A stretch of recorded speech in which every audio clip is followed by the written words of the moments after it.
அதாவது காலையில நானே சொல்லிட்டேன், சரியா மொழிபெயர்த்திருக்கணும், இல்லைன்னா சரியான தகவல் வைத்திருக்கணும்னு.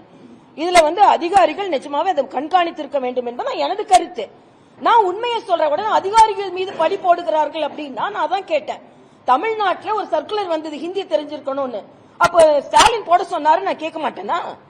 ஒரு இது பரீட்சை குரூப் 2 பரீட்சைய 800 பேர் வைக்கிற இடத்துல 160 பேருக்கு மட்டும் தான் சீட் போட்டிருந்தீங்க. அப்ப நீங்க தான் செஞ்சீங்களா? அப்ப நீங்க செய்யற எல்லா குளறுபடியும் செய்வீங்க. நான் மறுபடியும் சொல்றேங்க, தமிழ்நாட்டில் தமிழக பாரதிய ஜனதா கட்சி தமிழுக்காகத்தான் இருக்கிறது. தமிழுக்கு எந்த நிந்தனை வந்தாலும் நாங்களும் பொறுத்துக் கொள்ள மாட்டோம். அப்படி செய்யக்கூடிய நிலைமையில் மத்திய அரசு இல்ல. மத்திய அரசு எல்லா மொழிகளுக்கும் உரிய அங்கீகாரத்தை கொடுத்து கொண்டுதான் இருக்கிறது.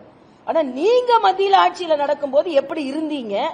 இந்தி எதிர்ப்பு போராட்டத்தில் இந்திய திணித்தவர்களோடு இன்னைக்கு நீங்க கூட்டணி வைத்துக் கொண்டிருக்கிறீர்கள். அதை முதல்ல புரிஞ்சு கொள்ளுங்க.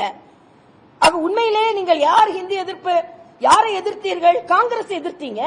அன்னைக்கு அதிகாரப்பூர்வமா தமிழ்நாட்டில் ஹிந்தியை திணிச்சது காங்கிரஸ். ஓட்டுக்காக நீங்க யார் வேணாலும் கூட சேர்ந்துக்குவீங்க. ஆனா எங்களை சொல்லிக் கொண்டிருப்பீர்கள். மரியாதைக்குரிய பாரத பிரதமர் அவர்கள் இன்னைக்கு ஆதிச்சநல்லூர் அகழ்வாராய்ச்சியை நாங்க வெளியே கொண்டு வரணும்னா கீழடி என்னாச்சுன்னு கேட்க வேண்டியது. கீழடிக்கு அதிகமா நிதி ஒதுக்கியதே மரியாதைக்குரிய பாரத பிரதமர் அவர்கள் தான். ஆக நீங்க உங்களோட தோல்வியை மறைப்பதற்கு மறுபடியும் மொழி பிரச்சனையை எடுத்து வந்தால் நிச்சயமாக மக்கள் அதை ஏற்றுக்கொள்ள மாட்டார்கள் என்பதை நான் தெளிவுபடுத்துகிறேன். பத்திரிகை சகோதரர் இந்த பிரேசஸ் எதையும் விடாம தயவு செய்து போடுங்க. அப்பதான் சரியா வரும். ஏன்னா நாங்க தமிழுக்காக எல்லோரும் தான் தமிழுக்காக போராடி கொண்டிருக்கிறோம். பக்கத்துல பாண்டிச்சேரி இருக்குங்க.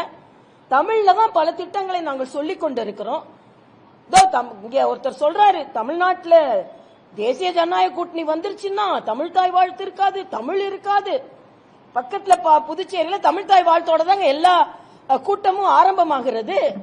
அதனால நிச்சயமாக தேசிய ஜனநாயக கூட்டணி வரும், வெற்றி பெறும். இங்கே அதை பொறுக்காமல் இப்பொழுதே பதற்றத்தோடு சில பிரச்சனைகளை எடுக்கிறார்கள் என்பதுதான்.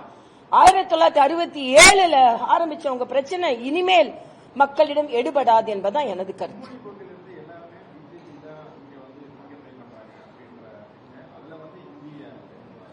இல்ல, மறுபடியும் மும்மொழி கொள்கை என்றால் அது ஹிந்தி அல்ல என்பதை தெளிவுபடுத்தியாச்சு.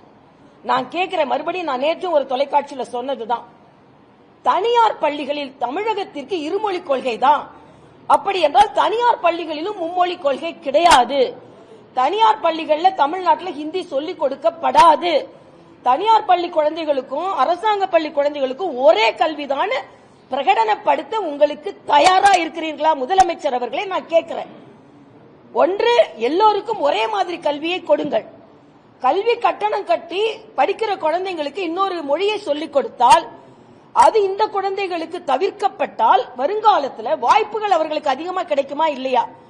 இன்னொன்று, ஒரு மருத்துவர் என்ற முறையில் சொல்ற, தாய்மொழி கல்விதான் தேசிய கல்விக் கொள்கை, புதிய கல்விக் கொள்கை உணர்த்துகிறது. எப்படி தாய்ப்பால் சீக்கிரமாக குழந்தைகளுக்கு ஜீரணமாகுமோ அதே மாதிரி தாய்வழி கல்வி உடனே ஜீரணமாகும், ஏற்றுக்கொள்ளப்படும். அது உங்களால் ஏற்றுக்கொள்ள முடியாது. ஏனென்றால் ஹைகோர்ட் கண்டனம் சொல்ற வரைக்கும் தமிழ் வழி கல்வி முழுவதுமாக இங்கே இல்லை. தமிழ் பாடம் இருந்துதான் ஒரு பள்ளி நடத்தப்பட வேண்டும் என்ற கட்டாயம் தமிழகத்தில் இல்லை. நீங்க இன்னைக்கு 6வது முறை ஆட்சி செய்கிறீர்கள் முதலமைச்சர் அவர்களே. மரியாதைக்குரிய பாரத பிரதமர் என்ன சொன்னார் தெரியுமா? முதல் நான் ஆட்சிக்கு வரும்பொழுது முந்தைய ஆட்சியின் ஹோல்ஸ் சொன்னார், இடைவெளிகளை நான் சரி செய்தேன். அடுத்த ஆட்சிக்கு வரும்பொழுது அடுத்த நான் முன்னேற்றத்திற்கான வழிவகைகளை நான் ஆரம்பித்தேன். அடுத்த ஆட்சிக்கு வரும்பொழுது 2047 என் நாடு எப்படி இருக்கும் என்று தொலைநோக்கு திட்டத்தை நான் போடுகிறேன் என்று 3 முறை ஆட்சிக்கு வந்ததை சரியாக கணக்கிட்டு சொன்னார். ஆனா இன்னைக்கு 5 முறை ஆட்சிக்கு வந்து 6வது முறை ஆட்சிக்கு வந்துட்டு 7வது முறை ஆட்சிக்கு வருவேன் கனவு கண்டுவிட்டு இருப்பவர்கள் கூவத்தை சுத்தம் செய்யறேன்னு சொன்னாங்க, இன்னைக்கு வரைக்கும் சுத்தம் செய்யல. சென்னையில உள்ள டிராபிக்க சரி செய்யறேன்னு இன்னைக்கு வரைக்கும் சரி செய்யல. சென்னையை சிங்கப்பூர் ஆக்குவேன்னு சொன்னாங்க, சாதாரண ஊரா கூட சென்னையை ஆக்கல. வெள்ளம் வரும்பொழுது வடிகின்ற சென்னையை நான் கொடுக்கிறேன், நாங்க இன்னைக்கு வரைக்கும் வடிகால் 4000 கோடி எங்க போச்சுன்னே தெரியல. இன்னைக்கு குண்டும் குழியுமான சாலைகள். தங்க நாற்கர் நான் கூட ஒரு நாள் சொன்னேன், பாண்டிச்சேரியில இருந்து 1.5 மணி நேரத்துல வந்துட்டேன். சென்னையில இருந்து என்னோட சகோதரர்கள் ராயபுரத்துல இருந்து நுங்கம்பாக்கம் வர்றதுக்கு 2 மணி நேரம் ஆக்குனாங்க. நான் சொன்னேன், என்னக்கா நீங்க சீக்கிரம் வந்துட்டீங்களேன்னு நான் சொன்னேன், நான் வந்தது நம்ம ஆட்சி கொண்டு வந்த தங்க நாற்கர சாலை, நீங்கெல்லாம் வந்தது பிரியா போட்ட கார்பரேஷன் சாலை, அதனாலதான் உங்களால வர முடியல. நான் 1.5 மணி நேரத்துல வந்துட்டேன், 2 மணி நேரம் உங்களுக்கு உள்ளால வர முடியல. இப்படித்தான் இருக்குது.